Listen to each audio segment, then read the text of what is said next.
নির্বাচনের আবহে জমে উঠছে রাজনৈতিক ময়দান। শুরু হয়েছে প্রার্থী মনোনয়ন জমা দেওয়ার পর্ব।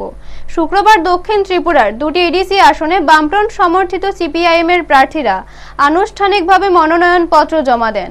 ২৭ পূর্ব মুহুরীপুর ভুরাতলী আসনে প্রার্থী বারজুং ত্রিপুরা এবং ২৮ শিলাছড়ি মনুবঙ্কুল আসনে প্রার্থী উচাথুই মগ দলীয় নেতৃত্ব ও সমর্থকদের সঙ্গে নিয়ে সাব্রুম মহকুমার শাসক তথা সংশ্লিষ্ট দুই কেন্দ্রের রিটার্নিং অফিসার সুমন রক্ষিতের হাতে মনোনয়নপত্র তুলে দেন। এর আগে সকাল 11:30টার সময় কলাছড়া থেকে একটি বর্ণাঢ্য বাইক ও গাড়ির মিছিল বের হয়ে মনুবঙ্কুল হয়ে সাব্রুম মহকুমার শাসক দপ্তরের সামনে পৌঁছায়। পরে সেখান থেকে দলীয় সমর্থকদের নিয়ে সংগঠিত মিছিল করে মহকুমা অফিসে প্রবেশ করা হয়। মিছিলে উপস্থিত ছিলেন দুই কেন্দ্রের প্রার্থী ছাড়াও সিপিআইএম এর কেন্দ্রীয় কমিটির সদস্যা কৃষ্ণা রক্ষিত, প্রাক্তন সাংসদ শঙ্কর প্রসাদ দত্ত, তাপস দত্ত এবং জিএমপি নেতা ও প্রাক্তন বিধায়ক প্রভাত চৌধুরী সহ অন্যান্য নেতৃত্ব।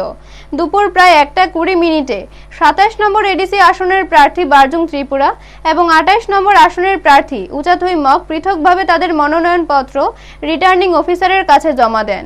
ব্যুরো রিপোর্ট, নিউজ তৎকাল 24। এলাকা স্বশাসিত জেলা পরিষদের যে নির্বাচন ঘোষিত হয়েছে আগামী 12ই এপ্রিল, এই নির্বাচন উপলক্ষে আমরা বামফ্রন্ট মনোনীত সিপিআইএম প্রার্থী কমরেড বারজুং ত্রিপুরা এবং কমরেড উচাথুই মগ 27 এবং 28 নাম্বার জেলা পরিষদ এলাকার আসন নাম্বার, তাদের মনোনয়নপত্র জমা দেওয়ার জন্যে আমরা কলাছড়া থেকে বিশাল গাড়ির কনভয় নিয়ে আমরা সমস্ত মনুবঙ্কুল, রূপাইছড়ি এই সমস্ত এলাকাগুলো কাভার করে ওখানে 11টা থেকে শুরু করেছিলাম। এখানে আমরা সাব্রুম শহরে মিলিত হয়েছি। তো কি বলবেন? নমস্কার সবাইকে। আজকে তো আমরা দুটা কেন্দ্রে 27 এবং 28 কেন্দ্রে আমরা প্রার্থী নমিনেশন দাখিল করলাম।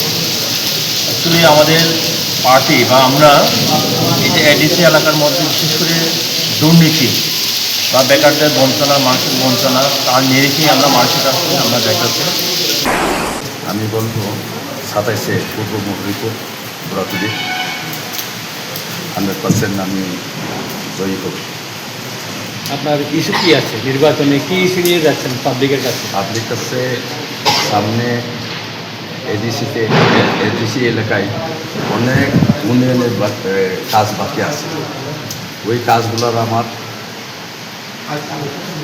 ইস্যু এবং ডেভেলপমেন্ট, বিভিন্ন জায়গায় রাস্তা নাই, পানীয় জল নাই, তারপরে বিদ্যুৎ এখনও অনেক জায়গায় এই মধ্যে ঘুরছি আমি, বিদ্যুৎ সমস্যা আছে।